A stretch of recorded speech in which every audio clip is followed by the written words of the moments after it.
Senang sekali bisa bertemu dengan Bapak Ibu semua. Nah, setiap kali saya datang ke sebuah vision seminar, terus terang saya bersemangat sekali Bapak Ibu. Saya selalu bersemangat sekali. Kenapa Bapak Ibu? Saya membaca di banyak sumber. Di berbagai buku, orang-orang sukses mengatakan bahwa ternyata rahasia utama kesuksesan adalah antusiasme. Semangat Bapak Ibu.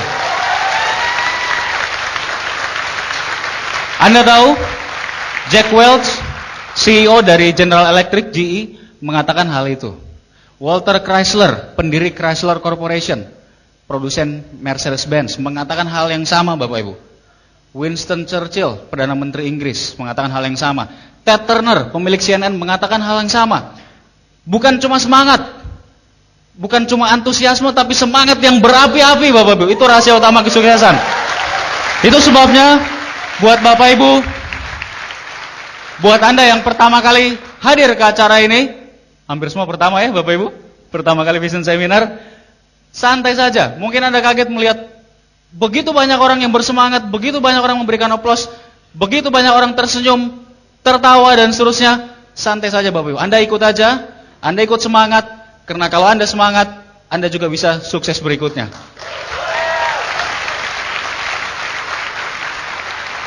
Terima kasih.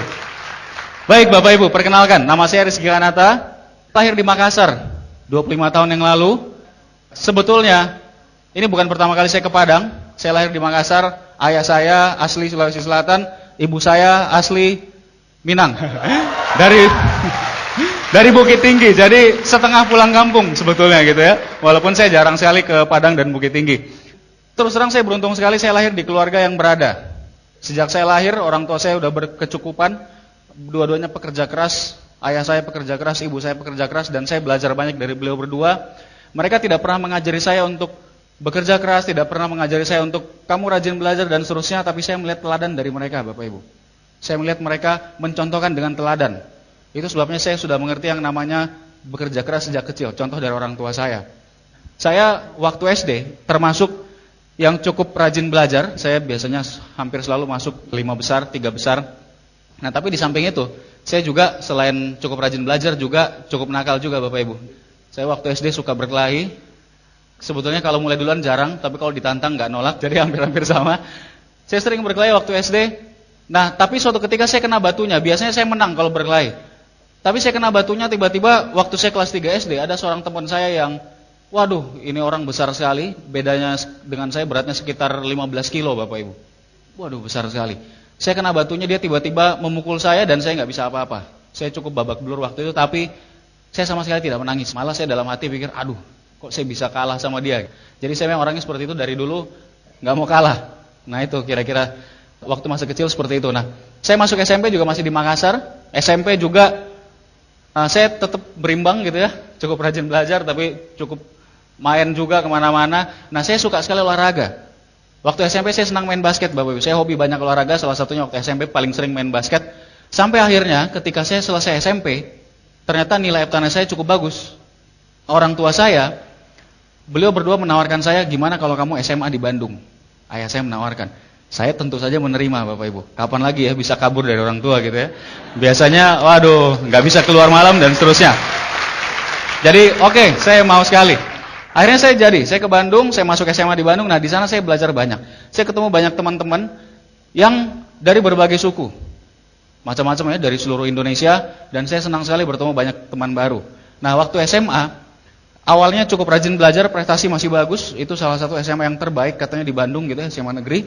Masih masuk 3 besar juga. Tapi lama-lama saya pikir, waduh ini ngapain saya rajin belajar gitu, mumpung masih SMA main. Akhirnya saya putuskan, oke, saya mulai banyak main waktu itu. Santai-santai, tapi ketika mulai kelas 3, saya baru ingat Bapak Ibu, apa tujuan saya datang ke Bandung. Impian saya yang pertama adalah saya ingin lulus masuk Elektro ITB waktu itu. Karena ayah dan ibu saya kedua-duanya kebetulan juga Elektro ITB. Saya ingin sekali masuk dan akhirnya saya putuskan, oke, saya mulai belajar rajin. Nah waktu SMA itu saya suka sekali main bola. Sejak kelas 1, saya sering sekali main bola Bapak Ibu. Seminggu bisa berapa kali, maniak lah bisa dibilang seperti itu gitu ya. Nah waktu SMA juga saya kenalan dengan seorang wanita. Nah, ini awalnya saya lihat-lihat ya curi-curi pandang dulu gitu ya. Lama-lama tergila-gila juga. Akhirnya saya mulai coba kenalan. Teman saya mendesak semua, ayo kamu, masa nggak berani dan seterusnya gitu ya. Saya memang pemalu sebetulnya aslinya. Jadi saya paling pemalu sama cewek terus terang. Tapi dipaksa-paksa sama teman-teman saya ada yang bilang, kamu tahu nggak ada dua tipe cewek kata dia. Ada yang maunya kalau nyatainnya cepet, ada yang maunya lama. Nah gimana kalau dia yang maunya nyatainnya cepet? Lama-lama dia nggak mau loh kalau kelamaan gitu ya. Waduh saya pikir betul juga. Kita kan belajar dari orang yang udah sukses. Akhirnya saya nyatain Bapak Ibu, saya baru sekitar 10 hari kenalan. Ya saya sih udah kenal dia lama, cuma mungkin dia baru kenal saya gitu ya, beda kelas soalnya.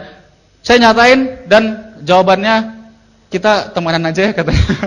Jadi saya ditolak Bapak Ibu, terus terang itu cukup menyakitkan. Apalagi saya punya banyak teman, kita suka ngumpul rame-rame ya, jadi saya jadi bahan obrolan gitu ya. Tapi saya tidak menyerah, karena saya memang ya suka. Jadi akhirnya saya lakukan terus, saya tetap istilahnya pendekatan terus. Akhirnya setelah setengah tahun, lebih bahkan, baru saya berani nyatain yang kedua. Dan akhirnya diterima juga. Jadi Bapak Ibu, Anda yang belum punya pasangan, yang datang ke seminar ini hari ini, tidak rugi. Sudah tahu kan, salah satu kunci sukses punya pasangan, ngotot tanpa menyerah.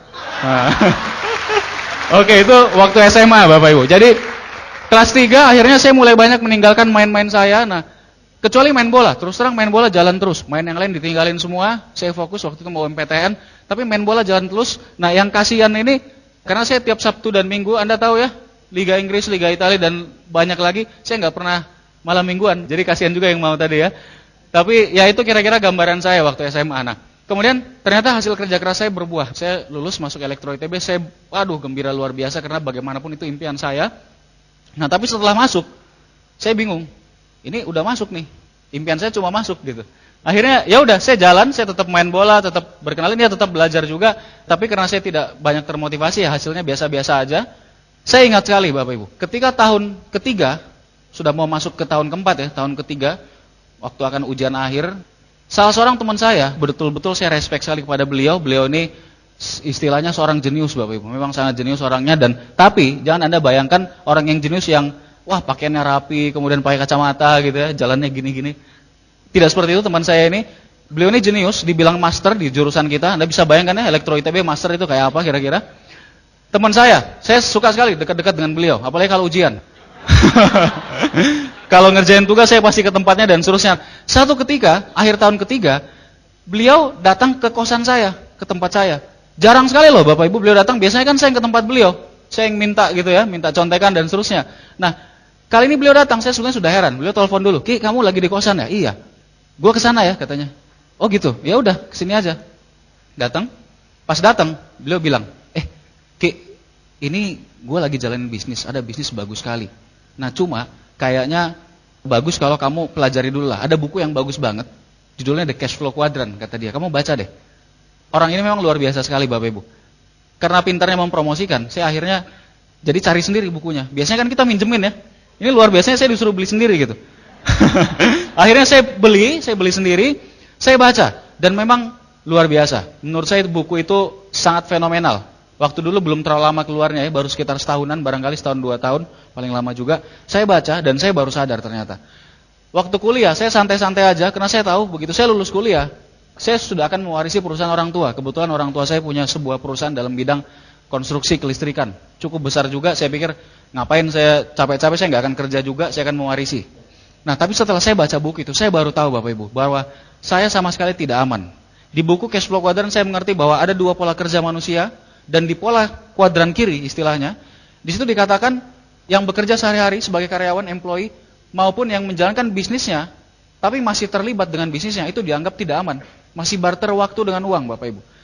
Saya pikir, oke, perusahaan dari segi penghasilan cukup besar, tapi kalau ayah saya misalkan tidak bekerja lagi, terjadi apa-apa, mungkin sakit keras, saya pikir kami sama sekali tidak aman. Tidak seorang pun yang bisa menggantikan beliau. Saya baru kaget sekali setelah baca buku, saya baru sadar bahwa ternyata ada pola kedua, kuadran kanan, di mana di situ dikatakan kalau kita benar-benar ingin kebebasan finansial, kita perlu membangun sebuah aset. Terus saya baca buku itu, saya lihat ada 3 aset dibahas, sebuah corporate yang ada sistem, tapi biasanya butuh waktu lama ya, puluhan tahun, sebuah bisnis franchise, satu lagi network marketing. Saya terus terang sangat terinspirasi saat itu. Saya pikir saya harus bangun aset yang mana nih.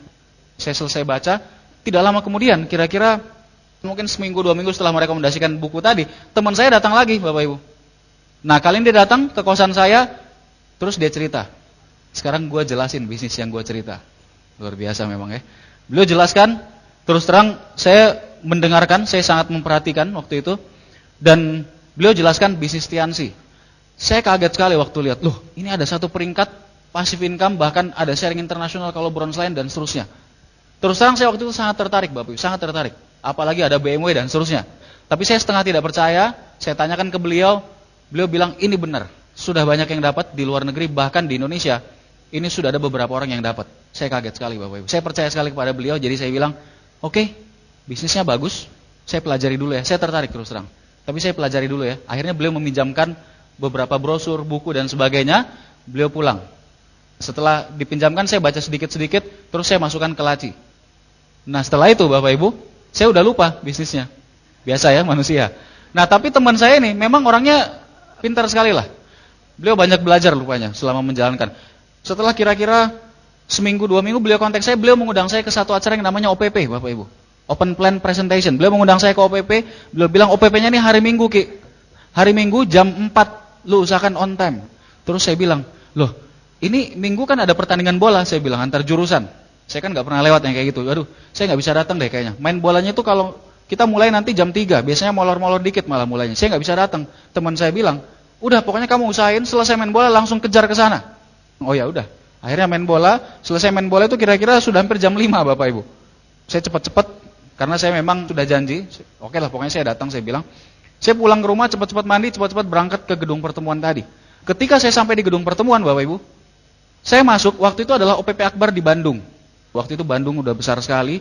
OPP aja itu jumlah yang hadir 4 kali dari acara kita hari ini. 1000-an orang, bukan 4 kali, 2 kali. Jadi 1000-an berapa, 1500-an barangkali.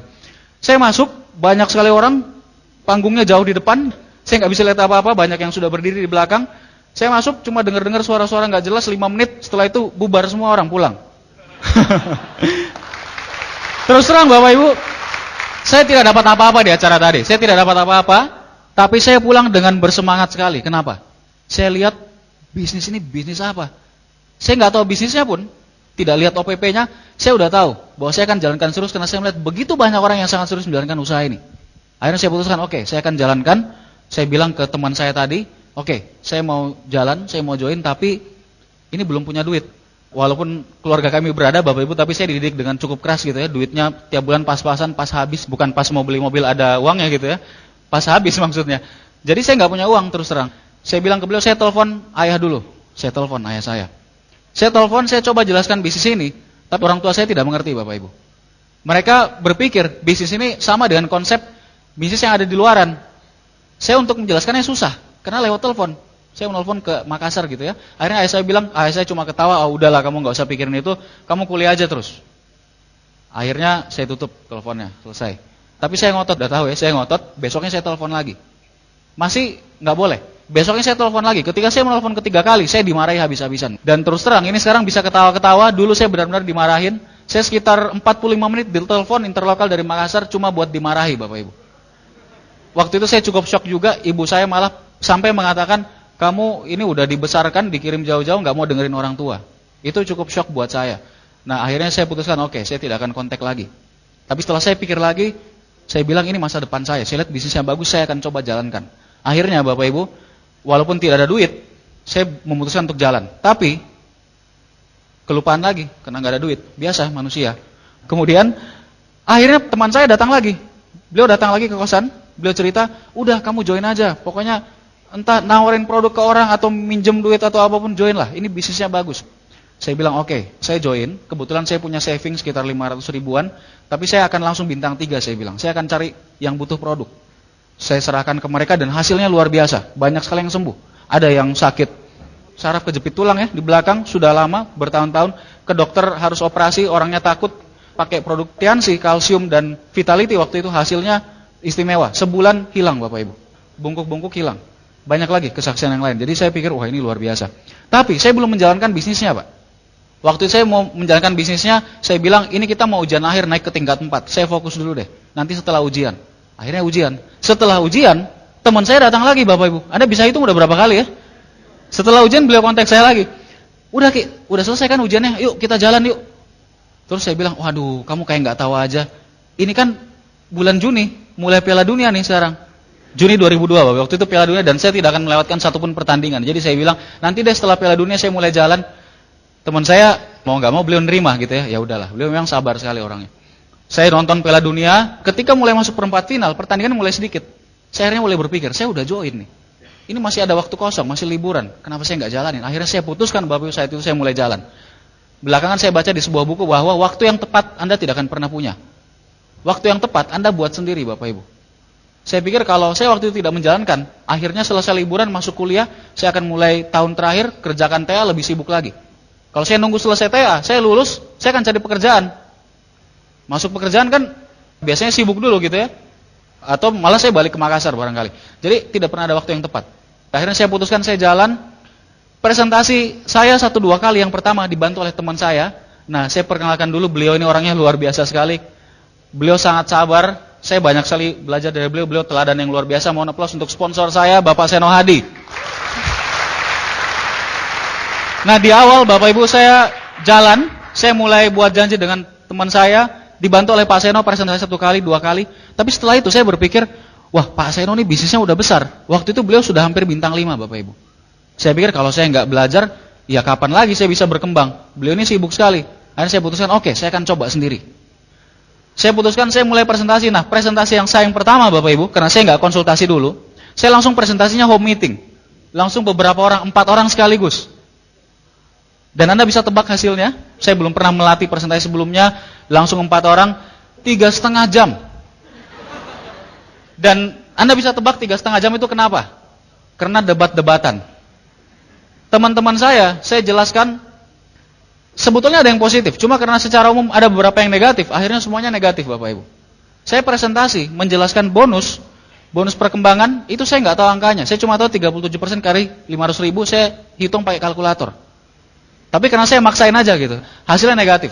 Teman saya dari beberapa orang, 4 orang itu ada yang bilangnya, aduh kita kan udah sekolah tinggi-tinggi, ngapain ngerjain bisnis kayak gini, ini kan gak perlu sekolah. Luar biasa ya.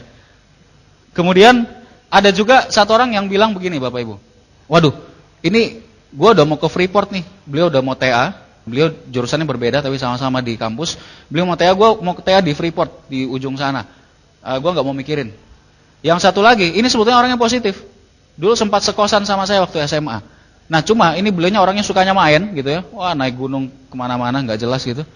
Beliau sebetulnya positif tapi karena yang lain negatif. Oh ya yang satu lagi akan ke Kalimantan. Jadi gak mikirin juga. Karena yang lain negatif. Akhirnya ya ikut biasa-biasa aja gitu. Akhirnya presentasi yang pertama gagal. Saya terus terang waduh shock juga. Karena kebetulan teman-teman dekat. Tapi akhirnya saya putuskan oke, saya akan coba ke yang lain. Nah saya mulai presentasi ke yang lain. 1 orang, 2 orang. Hampir tiap hari saya presentasi Bapak Ibu. Banyak juga yang positif. Tapi entah kenapa gak ada yang join-join. Banyak yang positif. Akhirnya rekan saya tadi Pak Seno sponsornya. Beliau mengatakan pada saya, Ki ini ada acara namanya NDT. Ini trainingnya sebulan sekali. Kamu datang deh. Kamu kan pas join waktu itu NDT-nya udah lewat. Kamu datang, ini penting sekali. Saya ikut aja Bapak Ibu. Saya datang. Nah di sana saya baru mengerti. Ternyata selama saya menjalankan beberapa minggu usaha ini, saya melakukannya dengan salah. Di NDT saya diajarkan bahwa yang pertama, kita harus punya impian. Akhirnya saya cari impian saya. Apa sih yang saya inginkan dari usaha ini? Saya tentukan impian saya. Nah setelah itu, kita harus buat daftar nama. Nah saya belum pernah buat daftar nama Bapak Ibu. Itu sebabnya ketika saya baru presentasi ke 10-15 orang, saya udah gak tahu lagi siapa yang harus saya presentasi. Akhirnya saya mulai buat daftar nama. Saya bikin daftar 100 nama, 150 nama waktu itu. Dan wah saya udah senang sekali. Wah 150 nama nih, banyak.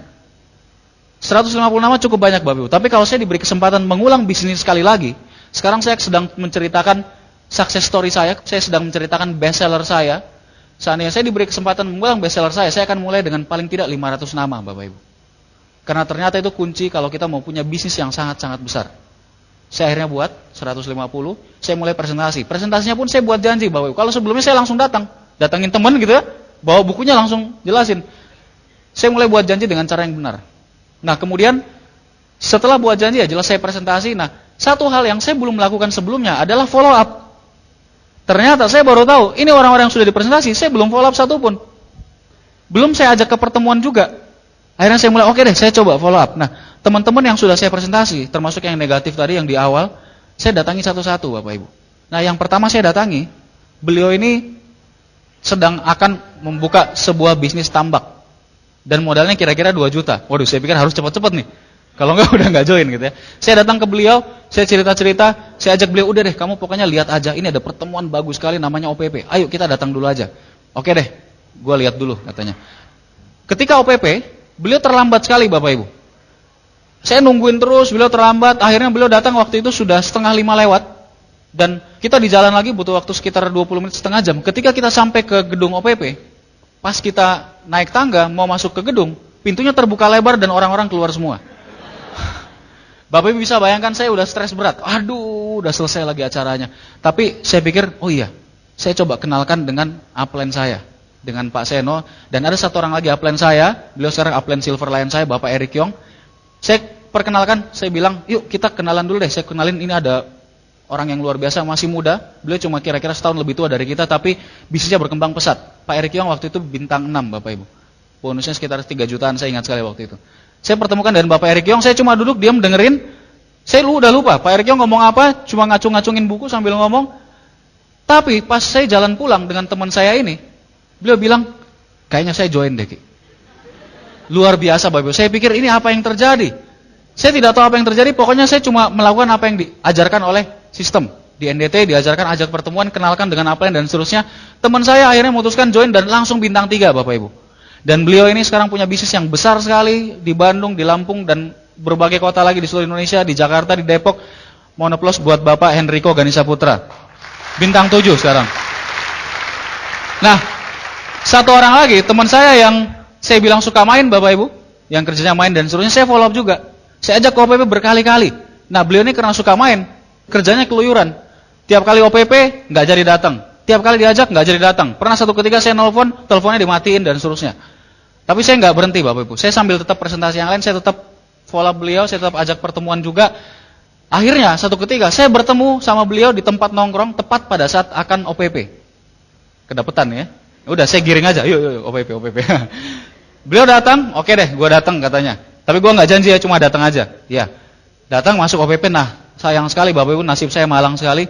Waktu itu adalah OPP, istilahnya tempat latihan, OPP kecil sekali, paling-paling cuma sekitar 30-40 orang. Yang presentasi adalah bintang 5 baru. Dan terus terang presentasinya buruk sekali Bapak Ibu. Saya udah stres berat, aduh udah deh, ini udah gak akan join. Nah tapi Anda tahu, setelah OPP selesai kita ngobrol-ngobrol, teman saya bilang, dia tadinya mau buka bisnis VCD, modalnya juga kira-kira 2 juta, aneh tapi nyata gitu ya. Dia bilang, saya join deh.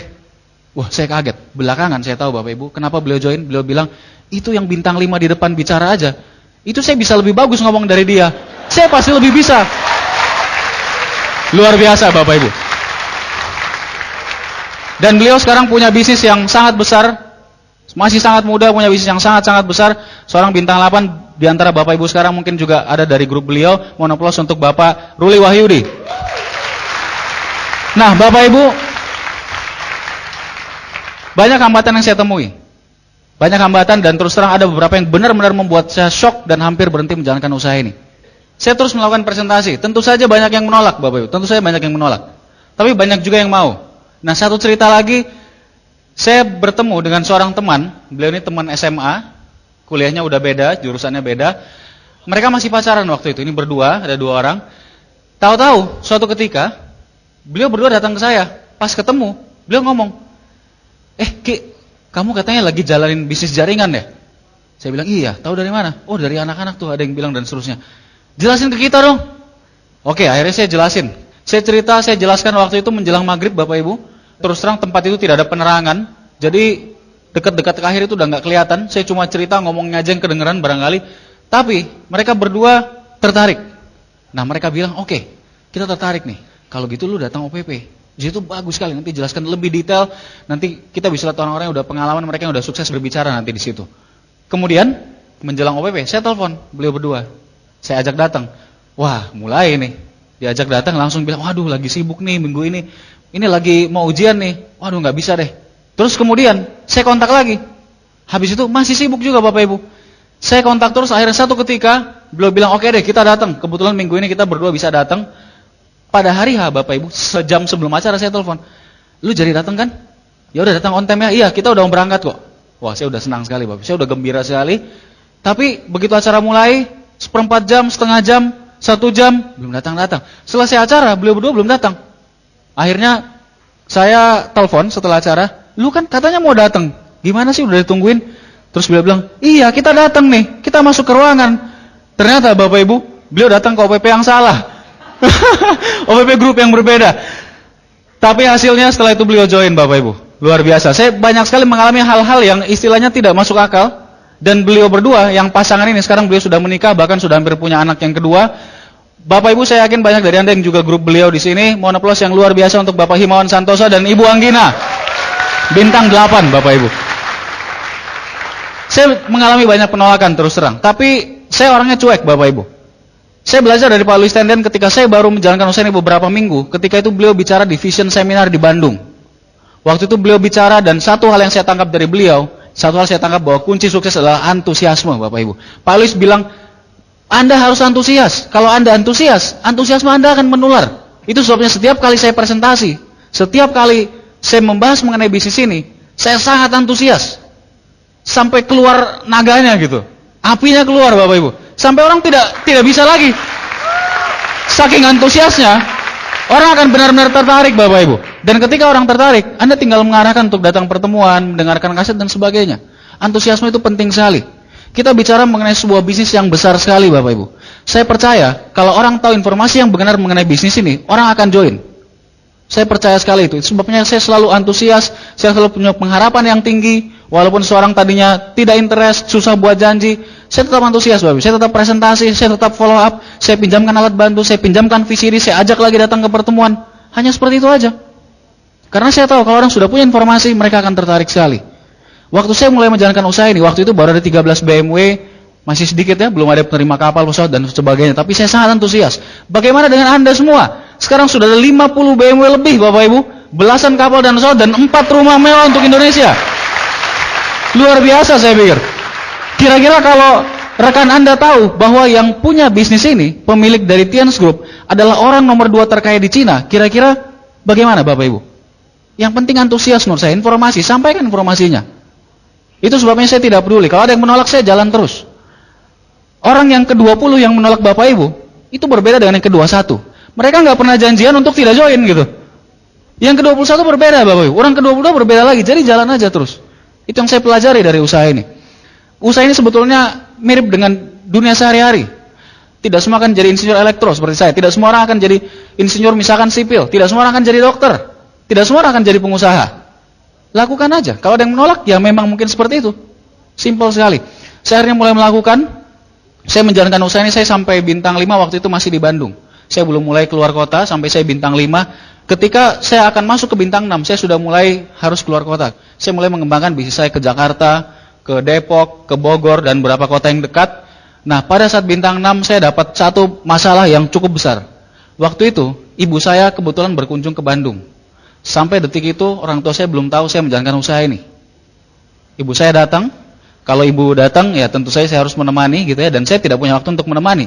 Saya presentasi, datang pertemuan, dan kemana-mana. Akhirnya, saya terpaksa mengaku kepada ibu saya. Saya mengaku bahwa saya menjalankan usaha ini, saya presentasi kepada ibu saya, dan seperti yang saya bilang Bapak Ibu, kalau informasinya sampai dengan benar, orang akan percaya. Dan ibu saya menerima. Beliau percaya, beliau bilang, ya udah, kamu jalankan aja. Ternyata kamu jalanin terus dan hasilnya cukup bagus, kamu jalani. Nah, tapi yang jadi masalah Bapak Ibu, ketika ibu saya kembali ke Makassar, ayah saya tidak setuju. Saya tidak bisa menjelaskan ke beliau. Nah, itu yang jadi masalah besar buat saya. Saya tahu, Bapak Ibu pasti tahu bahwa usaha ini butuh banyak pengorbanan, butuh kerja keras. Di samping hambatan itu, ayah saya sangat tidak menyetujui. Setiap hari setelah subuh, saya ditelepon. Kamu gimana? Bisnisnya masih dijalanin? Udah berhenti aja, selesaikan aja kuliahnya. Kamu gimana? Setiap pagi Bapak Ibu, itu betul-betul cobaan mental buat saya. Orang tua saya tidak pernah setuju. Bahkan ayah saya sampai akhirnya mengatakan, kalau kamu mau BMW, kamu lulus saja, Bapak belikan satu. Terus terang, itu cobaan yang berat buat saya. Tapi saya jalan terus Bapak Ibu. Akhirnya ketika saya akan bintang 7, saya mulai banyak sampai keluar pulau, saya ikut mengembangkan juga Lampung, bolak-balik. OPP di Bandung aja seminggu sampai 2 kali. Kemudian setelah OPP yang hari Jumat, saya langsung ke stasiun bus Jumat malam, kebetulan Sabtu tidak ada kuliah. Jumat malam saya langsung ke Lampung, sampainya Sabtu pagi, siangnya langsung OPP. Demikian seterusnya berminggu-minggu Bapak Ibu, paling tidak setengah tahun seperti itu. Belum lagi kota-kota yang lain Bapak Ibu. Saya betul-betul menggunakan semua waktu luang saya untuk menjalankan usaha ini. Saya sempat tidak pernah bersosialisasi dengan teman kosan saya, kecuali mereka yang join di bisnis ini tentunya. Saking tidak sempatnya Bapak Ibu, kan tidak mau. Saya pulang tiap hari biasanya di atas jam 12 malam, karena dari pagi sampai siang, kadang-kadang sampai sore saya pakai kuliah, mengerjakan TA dan seterusnya, sore sampai malam. Biasanya after midnight saya menjalankan usaha ini Bapak Ibu.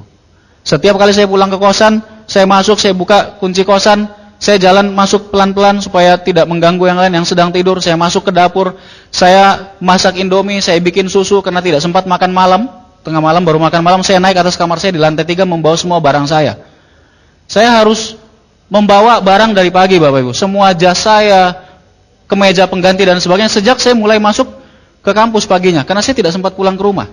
Saya ingat bahkan sempat sekitar 2 bulan saya harus bikin nasi box Bapak Ibu, karena saking tidak sempatnya, kalau saya meluangkan waktu makan, waktu khusus dan sebagainya tidak sempat. Saya bikin nasi box supaya saya bisa makan di mobil seringkali.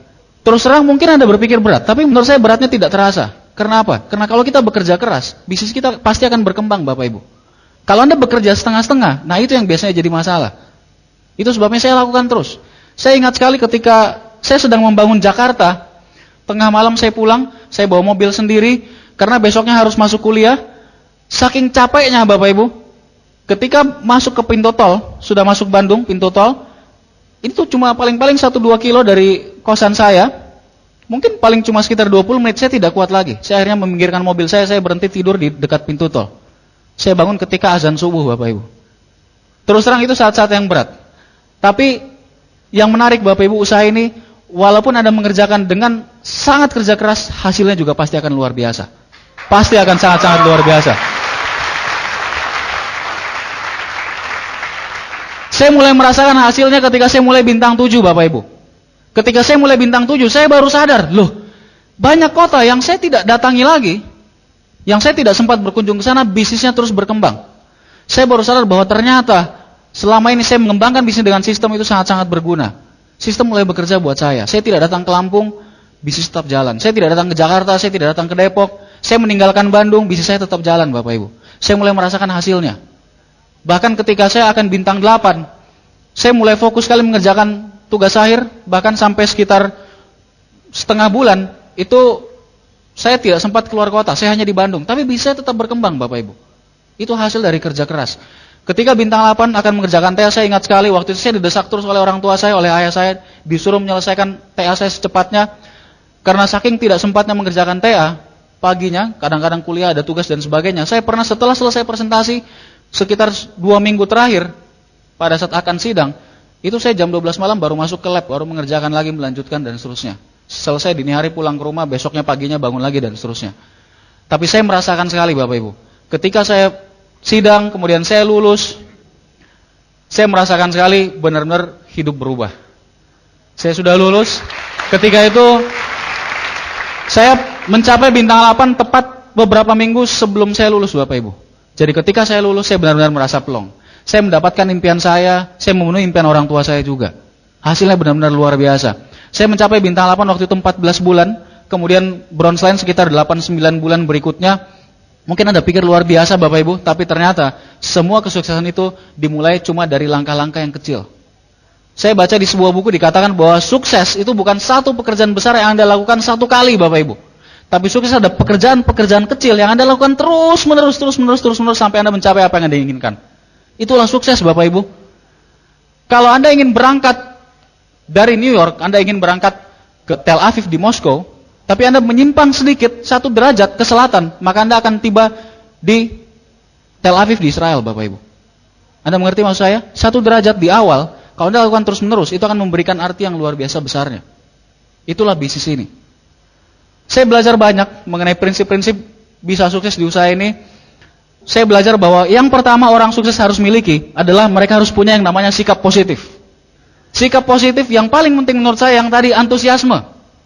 Penting sekali. Bapak Ibu tahu, antusiasme itu artinya dari bahasa Yunani yang artinya adalah God in us, Tuhan di dalam kita. Nah, kira-kira Anda bayangkan, kalau ada Tuhan di dalam diri Anda, seperti apa Anda melakukan presentasi, Bapak Ibu? Seperti apa Anda bicara ke orang kalau ada Tuhan di dalam diri Anda? Itu yang namanya antusiasme. Dan hasilnya luar biasa sekali. Saya juga belajar sikap positif dari usaha ini, bahwa kita harus banyak mau belajar. Sikap positif selanjutnya leadership, Bapak Ibu. Saya belajar banyak sekali mengenai kepemimpinan. Saya belajar bahwa yang namanya leader adalah dia melakukan dahulu baru yang lain mengikuti. Terus terang ketika saya baru mulai menjalankan usaha ini, saya juga sempat berpikir bahwa benar nih saya mau menjalankan usaha ini, kelihatan akan menghabiskan banyak waktu. Sekali seminggu minimal saya harus datang ke OPP. Sekali sebulan minimal saya harus datang ke NDT. Sekali 2 bulan saya harus datang ke vision seminar. Saya harus melakukan presentasi beberapa kali, vola beberapa kali dalam 1 minggu. Saya punya waktunya enggak? Saya sempat berpikir seperti itu, Bapak Ibu. Cuma akhirnya saya sampai pada satu kesimpulan, walaupun saya tidak menjalankan usaha ini, saya tetap harus melakukan kerjanya seorang bintang 8. Di luaran sana, Bapak Ibu tetap harus bekerja keras. Tapi saya tidak dapatkan uangnya, saya tidak dapatkan passive income-nya. Saya putuskan saya akan jalankan usaha ini ketika itu. Saya juga punya ketakutan, Bapak Ibu. Saya tahu bahwa bisnis ini tidak ruginya. Kita join, kita belanja, dapat produk yang bagus, kalaupun kita tidak jalankan bisnisnya tidak akan rugi. Sama sekali tidak rugi. Produknya bahkan sangat-sangat bermanfaat untuk keluarga saya dan orang-orang di sekitar saya. Tapi saya tetap punya ketakutan. Saya pikir, bagaimana kalau seandainya saya tidak akan jadi bintang 8? Bagaimana kalau seandainya bahkan saya tidak akan sampai bintang 7, bahkan bintang 6? Bagaimana misalkan? Bagaimana dengan pengorbanan saya selama ini? Tapi kemudian saya membaca sebuah buku, Bapak Ibu, Berpikir dan Berjiwa Besar, dan di buku itu dikatakan bahwa kalau Anda berpikir bisa, maka Anda pasti bisa. Luar biasa bukunya. Banyak orang yang membuat rencana masa depannya berdasarkan apa yang telah terjadi dulu dan berdasarkan kondisi dia sekarang, Bapak Ibu.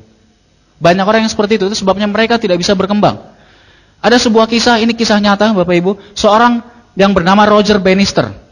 Pada tahun 1950-an, 1954 kalau saya tidak salah, tidak ada seorang pun atlet lari di dunia yang bisa berlari sejauh 1 mil dalam waktu kurang dari 4 menit.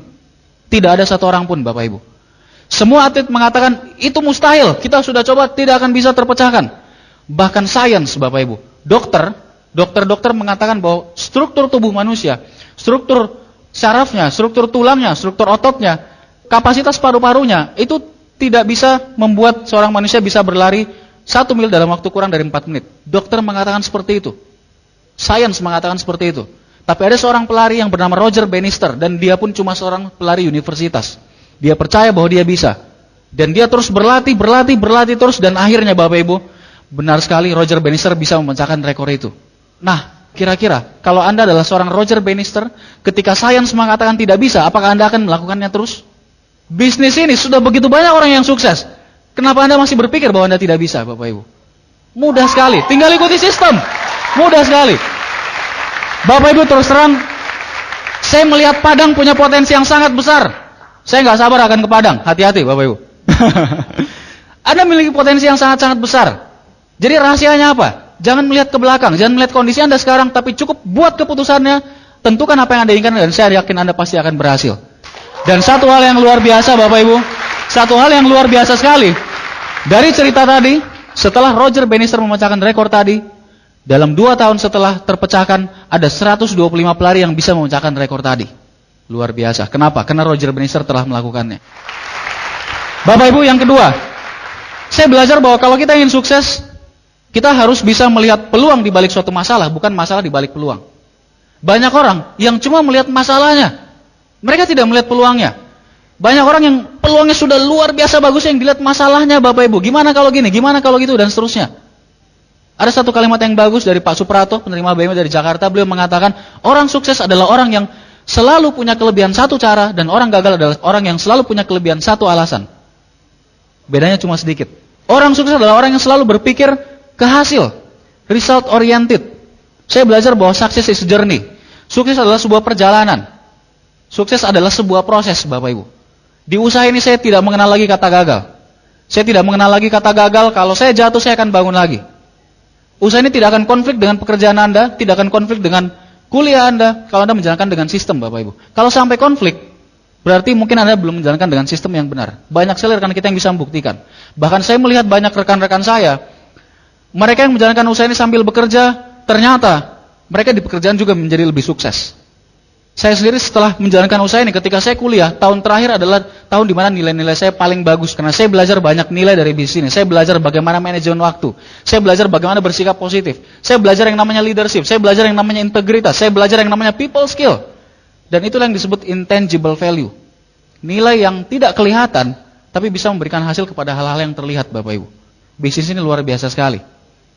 Saya pernah baca sebuah buku, di situ dikatakan, dig your well before you're thirsty. Gali sumur air sebelum Anda haus. Coba jalankan usaha ini walaupun Anda belum membutuhkannya, Bapak Ibu. Jangan tunggu ketika Anda membutuhkannya. Sudah akan berat sekali. Ketika saya pertama mengenal konsep bisnis ini, saya pelajari, saya langsung merasa membutuhkannya saat itu. Karena apa? Bisnis ini menawarkan kebebasan finansial dan kebebasan waktu. Luar biasa sekali. Anda tinggal pilih. Kalau Anda mau sukses, lupakan alasan. Kalau Anda mau alasan, Anda bisa lupakan sukses Anda selamanya. Berpikir melihat peluang bukan masalah. Saya juga belajar bahwa orang sukses, poin ketiga adalah mereka selalu mau belajar kepada yang lebih sukses. Ini penting sekali. Pertama kali saya melihat bahwa ketika ada seorang pemenang, tidak ada yang kalah. Itu di bisnis ini, Bapak Ibu. Sejak kecil saya melihat setiap pertandingan olahraga, setiap kali ada yang berprestasi pasti ada yang nomor 1, ada yang nomor sekian. Ada yang menang, ada yang kalah. Dimanapun, Bapak Ibu, ketika ada yang menang, pertandingan olahraga atau di sebuah prestasi, katakanlah ranking di sekolah, ada yang kalah. Tapi di usaha ini luar biasa. Di usaha ini semuanya bisa menjadi pemenang. Cuma masalah waktu. Menurut Anda kenapa setiap kali ada bintang 6 baru, bintang 7 baru yang naik ke depan, kita begitu bersemangat? Karena justru kita tahu, Bapak Ibu, begitu ada yang sukses lagi, kita akan semakin sukses. Itu sebabnya di usaha ini, orang yang sudah sukses, mereka benar-benar mengajarkan ilmunya sepenuhnya. Anda tidak akan menemukan hal itu di tempat lain. Kalau Anda di kantor, Anda tidak akan diajari oleh seorang rekan Anda yang sudah lebih sukses benar-benar seutuhnya. Karena apa? Kalau Anda juga sukses, mungkin bisa menggeser posisi dia. Kalau Anda di sebuah usaha konvensional juga sama. Tidak mungkin Anda minta resep sukses kepada pesaing Anda, betul? Di usaha ini terbalik, Bapak Ibu. Tapi itu yang membuat kadang-kadang orang tidak menghargai. Istilahnya kalau bahasa Sundanya take it for granted. Kadang-kadang kita pikir, upline saya pasti bantu saya. Dia pasti bantu saya supaya dia juga bisa sukses. Kita tidak menghargai. Nah, saya belajar di usaha ini bahwa ini bisnis kita sendiri, Bapak Ibu. Anda bisa lebih sukses dari upline Anda. Itu sebabnya saya selalu menghargai setiap kali saya bisa dibantu, setiap kali saya diberi waktu untuk konsultasi. Saya lakukan. Karena saya tahu, tinggal dibalik cara berpikirnya. Kadang-kadang orang berpikir, aduh, upline saya kan masih bintang 5, saya santai aja, pasti dibantuin. Kenapa Anda tidak balik? Kalau upline Anda bintang 6, kenapa Anda nggak bintang 7, Bapak Ibu? Kalau upline Anda bintang 7, kenapa Anda nggak bronze lion sekalian? Bisnis kita sendiri. Ada satu cerita yang bagus sekali. Saya pernah mendengarkan ceritanya di sebuah training. Kisah mengenai 3 orang sekawan. Mereka ini dari desa, dekat teman permainan sejak kecil. Nah, ketika beranjak dewasa, satu di antara mereka pergi ke kota. Nah, setelah bertahun-tahun, belasan tahun, teman yang dari kota akhirnya pulang. Dan mereka gembira sekali, nostalgia. Teman dekat, akhirnya mereka putuskan, yuk kita main lagi, kita nostalgia. Kita main-main di danau yuk, yang tempat kita main dulu. Oke, besok kita mancing di danau itu. Mereka akhirnya memancing, besoknya di atas perahu di tengah danau. Ketika hari menjelang siang, satu orang di antara mereka bilang, aduh, gue lapar nih, belum sarapan tadi. Gue pulang dulu ya. Kebetulan di rumah gue ada istri gue tadi masak ayam goreng, gue makan dulu. Yang lain bilang oke. Nah, si orang desa ini, dia melangkahkan kakinya keluar perahu dan kemudian ping ping ping ping ping ping ping, jalan di atas air, Bapak Ibu. Cikung, ginkang, ilmu meringankan tubuh. Teman yang dari kota melongo, hah? Ini apa yang terjadi dengan teman saya, kata dia. Dia kaget sekali. Tidak lama kemudian yang tadi balik lagi, ting ting ting ting ting ting ting, naik ke atas perahu, mancing lagi. Nah, ketika siang, teman yang satunya yang dari desa juga bilang, aduh, gue lapar nih. Boleh nggak gue ke rumah lu minta ayam goreng sama istri lu? Ya udah, langsung aja ke sana, kan udah kenal. Oke, temannya melangkahkan kaki keluar perahu, kemudian das. Lebih cepat lagi, Bapak Ibu, ginkang lagi sampai ujung. Teman yang dari kota udah, wah, stres berat. Luar biasa dia pikir, ini ilmu sihir teman-teman saya. Nggak lama kemudian temannya balik, naik perahu lagi. Nah, sebetulnya si orang kota ini udah lapar, Bapak Ibu. Tapi dia tahan. Karena, aduh, gua kan nggak bisa ini. Dia tahan. Akhirnya nggak tahan juga, jebol juga. Ketika menjelang sore, aduh, gua kayaknya mau minta makan juga deh ke rumah istri lu, boleh nggak? Ya udah, langsung aja. Teman yang dari kota ini melangkahkan kakinya keluar perahu, kemudian jeblos, Bapak Ibu. Dia tenggelam. Nah, Temannya yang berdua buru-buru cepat-cepat menolong dia, menarik dia keluar dari air, kemudian mengeringkan tubuhnya, dan mereka langsung bilang, aduh sorry, kita yang salah, kita lupa ngasih tahu kepada kamu di mana letak batunya.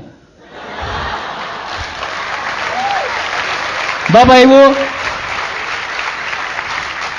kalau Anda merasa sulit menjalankan usaha ini, masalahnya cuma satu, Anda belum tahu letak batunya. Itu sebabnya kita menjadikan sistem unicorn supaya Anda bisa menjalankan bisnisnya dengan benar. Seringkali banyak orang melihat orang sukses itu luar biasa, ilmu sihir, magic, Pak Louis Tendian begitu hebat dan seterusnya. Anda cuma belum tahu letak batunya, Bapak Ibu. Itu sebabnya disediakan satu sistem yang benar-benar bisa membantu Anda mengembangkan bisnis Anda. Di usaha ini saya belajar banyak sekali dari upline saya, Bapak Eric Yong, upline Silverline saya. Sejak pertama saya menjalankan usaha ini, Pak Eric sudah mengatakan, Rizky, kalau kamu mau berhasil, dalam 2 tahun ini kamu harus melakukan seperti ini. Dalam 1 bulan ke depan kamu harus melakukan seperti ini. Minggu depan kamu harus melakukan seperti ini. Sehari-harinya kamu harus melakukan seperti ini. Dan saya lakukan, Bapak Ibu. Saya tinggal mengikuti pola orang sukses. Sudah ada polanya. Anda berkumpul dengan orang-orang yang lebih sukses supaya Anda bisa mempelajari kebiasaannya. Kebiasaanmu bisa membuatmu hancur atau membuatmu menjadi sukses. Itu saya baca di sebuah buku. Dan di awal kita yang membentuk kebiasaan itu, nantinya kebiasaan akan membentuk kita. Jadi belajarlah dari orang yang sudah lebih sukses. Itu prinsip yang ketiga. Kemudian Bapak Ibu, yang keempat, nah ini terus terang yang berat sekali. Anda yakin mau mendengarnya? Yang keempat adalah orang sukses butuh pengorbanan. Ini yang paling berat. Dan terus terang dari semua pengorbanan, yang paling berat adalah ego. Seringkali ironi kehidupan, ketika kita menginginkan penghasilan, kita seringkali harus mengorbankan dulu. Ketika Anda menginginkan waktu yang banyak, seringkali Anda harus mengorbankan lagi waktu luang Anda yang tinggal sedikit. Itu ironinya Bapak Ibu, tapi nantinya akan datang terus-terus lebih banyak. Itu saya dapatkan dari usaha ini. Pengorbanan paling besar adalah ego. Buat saya, sulit sekali yang namanya penolakan. Saya orangnya koleris itu tidak mau kalah. Kalau ada orang yang tidak setuju, paling tidak bisa dengar Bapak Ibu. Tantangan berat buat saya ketika melakukan presentasi. Tapi saya belajar untuk lebih baik, dan saya tahu bahwa di bisnis ini Anda tidak mungkin menghindari penolakan. Kalau orang yang menolak lebih banyak, artinya lebih banyak orang yang akan join juga. Saya belajar untuk mengatasi ego. Mungkin Anda berpikir, aduh gimana nih, nggak keren nih, orang nyangkanya kita jalanin bisnis yang nggak jelas. Karena mereka belum tahu informasinya. Kalau Anda berpikir untuk mengesankan seseorang, mungkin Anda perlu pikir lebih lanjut Bapak Ibu.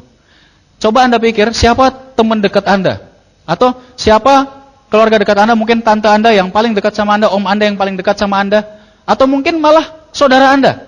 Saya tanya Bapak Ibu, hari ini, sudahkah Anda berpikir mengenai mereka? Mungkin belum. Sebetulnya orang juga jarang berpikir mengenai kita, jadi buat apa dipikirin? Orang lain seringkali tidak peduli Bapak Ibu. Kalau Anda sukses, Anda dapat BMW, Anda punya passive income, orang lain tidak peduli sebetulnya. Apalagi kalau Anda gagal Bapak Ibu. Mungkin lebih tidak peduli lagi. Masa depan kita adalah urusan kita sendiri. Mungkin orang yang bilang bahwa, aduh kamu gak usah jalanin seperti itu dan seterusnya. Kira-kira kalau nanti Anda kesulitan, Anda mau membiayai pendidikan anak Anda, kira-kira mereka mau bantu Bapak Ibu? Belum tentu, mungkin mereka cuma bilang kasihan. Masa depan kita di tangan kita sendiri. Itu yang saya pelajari dari usaha ini. Ada sebuah cerita Bapak Ibu, mengenai 2 orang, sahabat dekat, mereka ini sekantor. Setiap makan siang, mereka selalu makan sama-sama, si A dan si B. Nah, si B ini setiap kali makan siang, itu selalu mengomel. Setiap kali buka bekalnya, dia ngambil makanannya, terus bilang, aduh, roti isi kacang lagi, bosan deh, makan. Akhirnya temennya nggak tahan juga. Si Pak A akhirnya suatu saat nanya ke Pak B, lu kalau nggak suka roti isi kacang, kenapa nggak minta aja ke istri? Minta dibuatin yang lain, roti isi sosis kayak, roti isi telur, atau minta nasi. Kemudian temannya melihat ke dia, Pak B ini, dan Pak B bilang, kamu ini gimana sih? Ini kan saya sendiri yang buat. Bapak Ibu, banyak orang yang mengomel terus setiap hari, mengomel terus tapi terus melakukan hal yang sama Bapak Ibu. Kalau Anda mengharapkan hasil yang berbeda dengan terus melakukan hal yang sama, itulah yang disebut definisi kegilaan. Yang bilang bukan saya. Yang bilang buku Bapak Ibu. Banyak sekali buku mengatakan hal seperti itu. Dan salah satu yang bilang adalah Albert Einstein. Manusia abad ke-20. Manusia yang sangat jenius, dia mengatakan hal yang sama. Einstein mengatakan, Anda tidak akan bisa mengatasi suatu masalah yang Anda buat dengan pola pikir yang sama ketika masalah itu terjadi. Anda mengerti? Kita harus mau berubah. Kalau Anda mengharapkan hasil yang berbeda, lakukan hal yang berbeda. Nah, di usaha ini, setiap kali gagal, saya diberitahu oleh upline saya, kalau kamu jatuh sekali, kamu bangkit 1 kali lebih banyak. Kalau kamu jatuh sekali, bangkit 1 kali lebih banyak. Dan saya artikan di kepala saya, Bapak Ibu, kalau saya jatuh satu kali, saya akan bangkit 5 kali lebih banyak. Mudah sekali. Tidak sulit sama sekali, Bapak Ibu. Kadang-kadang Anda harus bekerja keras, betul. Kadang-kadang Anda harus bekerja keras, Anda harus berkeringat, kadang-kadang kita harus menangis kadang-kadang. Tapi oke, nggak masalah. Anda jalankan saja sistemnya. Suatu saat Anda akan merasakan hasilnya yang sangat-sangat luar biasa. Semua orang bekerja keras, Bapak Ibu. Apakah Anda tahu seorang perenang nasional yang bisa berprestasi masuk ke tingkat nasional, apa yang dia lakukan sehari-hari? Sejak masih kecil, sejak mereka masih SD, seringkali sebelum subuh, sebelum masuk sekolah, mereka harus nyemplung dulu ke kolam, Bapak Ibu. Berlatih 1-2 jam. Setelah itu mereka pergi sekolah, masuk sekolah. Ini masih kecil, masih SD. Setelah pulang sekolah, mereka harus nyemplung lagi ke kolam sorenya, tidak bermain-main dengan temannya. Malamnya seperti biasa, belajar dan seterusnya. Besok paginya terus-menerus seperti itu setiap hari. Perenang nasional, Bapak Ibu. Susi Susanti yang kata orang hebat sekali, kata pengamat bulu tangkis, susah sekali mendapatkan orang seperti dia nantinya. Mungkin dari 1 dari 10 ribu.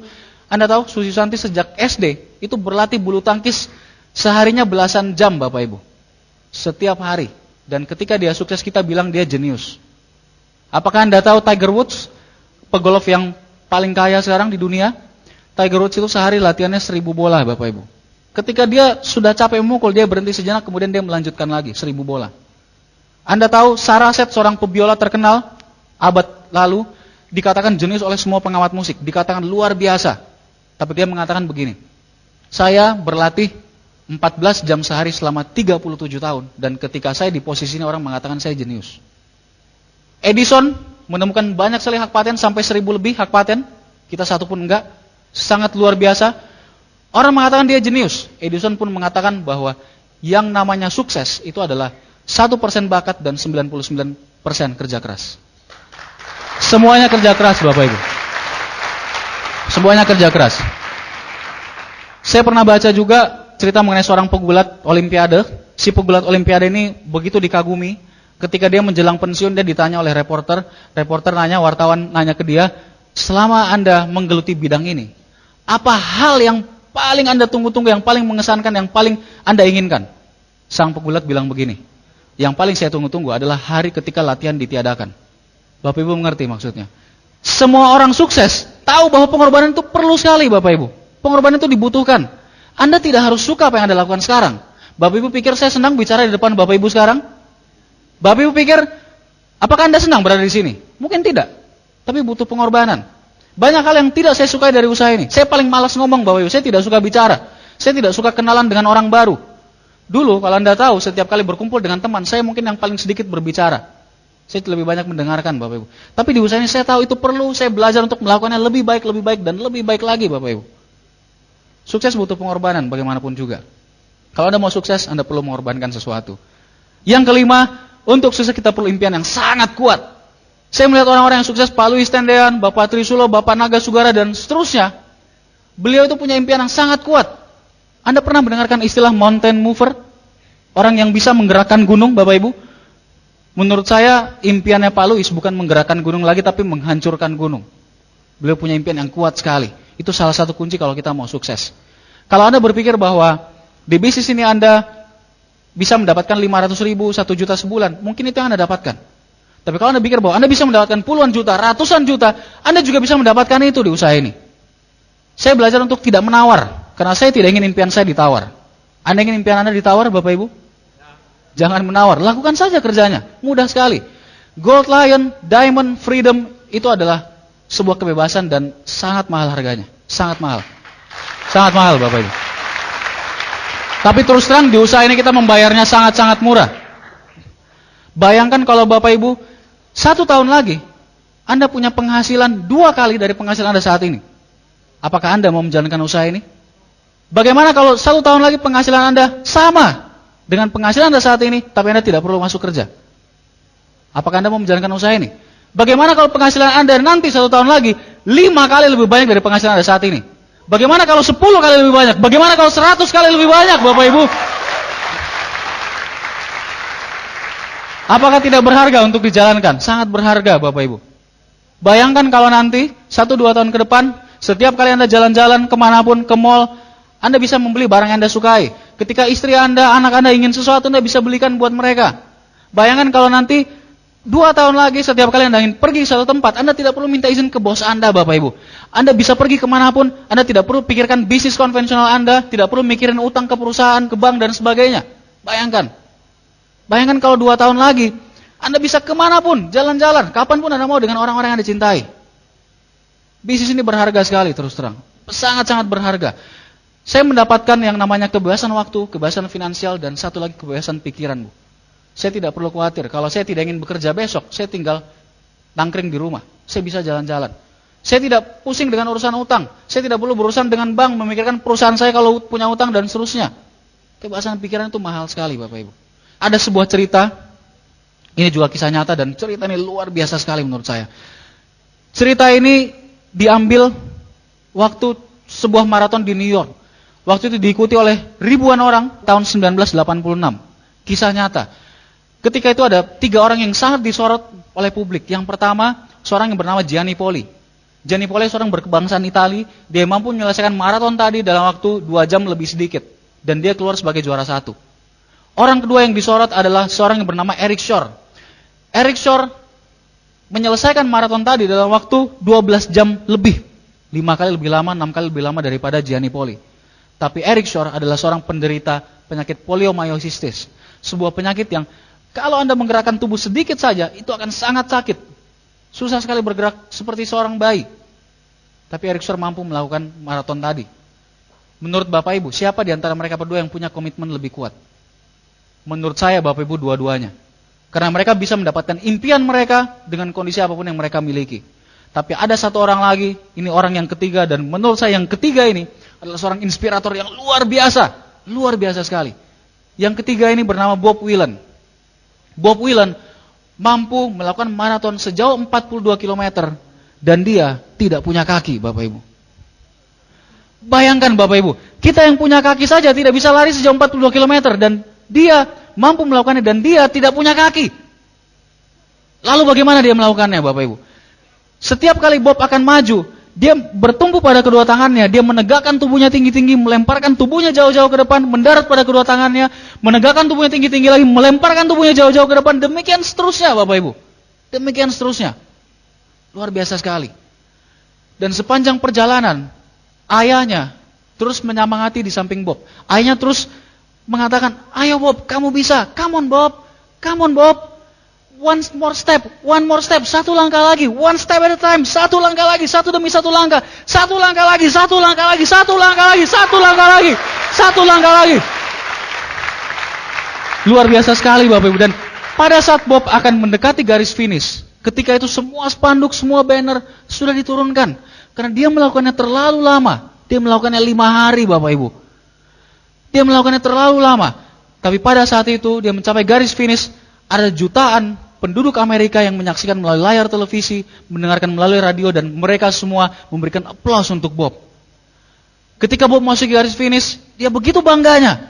Dia menegakkan tubuhnya tinggi-tinggi, dia melihat ke semua arah, ke kiri, ke kanan, ke depan, dia memandang ke semua arah, begitu bangganya Bapak Ibu. Dan kemudian seorang reporter menghampiri Bob. Sang reporter kemudian bertekuk lutut di depan Bob, kemudian dia bertanya, Bob, Anda adalah atlet yang luar biasa, apa rahasianya? Bob dengan lantang menjawab, Anda harus punya impian.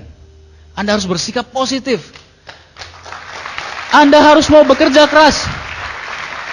Anda harus punya support group yang kuat. Anda ingat ayahnya Bapak Ibu. Anda ingat unicorn. Kemudian sang reporter melihat ketika Bob melepaskan sarung tangannya. Sarung tangan itu penuh dengan darah. Tangan Bob penuh dengan luka Bapak Ibu. Penuh dengan darah. Dan sang reporter bertanya, Bob, apa yang membuat Anda bisa menahan rasa sakit di tangan Anda sejauh 42 km ini? Bob kemudian menegakkan tubuhnya, dia menjawab, saya tidak pernah merasakan rasa sakit di tangan saya selama saya tidak melepaskan pandangan saya dari garis finish. Saya tidak pernah merasakan rasa sakit di tangan saya selama saya tidak melepaskan pandangan saya dari finish line itu. Bapak Ibu, apapun impian Anda, pastikan impian itu kuat. Anda mau melakukan apa saja untuk bisa mendapatkannya. Apapun impian Anda. Anda ingin menjadi diamond, apakah Anda ingin menjadi gold lion, apakah Anda ingin menginginkan freedom, apakah Anda melakukan untuk orang tua Anda, anak Anda, orang-orang yang Anda cintai seperti saya. Apapun impian Anda. Anda lakukan terus Bapak Ibu, Anda fight. Anda terus berjuang, jangan pernah menyerah, jangan pernah putus asa. Lakukan terus Bapak Ibu. Saya percaya, kalau Pak Luis dan Bu Feve bisa menjadi diamond, Anda juga bisa menjadi diamond. Saya percaya, kalau Bapak Naga Sugara bisa menjadi silver lion, Anda juga bisa menjadi silver lion. Kalau Bapak Erick Yong, kalau Bapak Ferdinand dan Bu Livia bisa menjadi silver dan bronze lion, Anda juga bisa Bapak Ibu. Saya percaya, kalau saya bisa, Anda juga pasti bisa.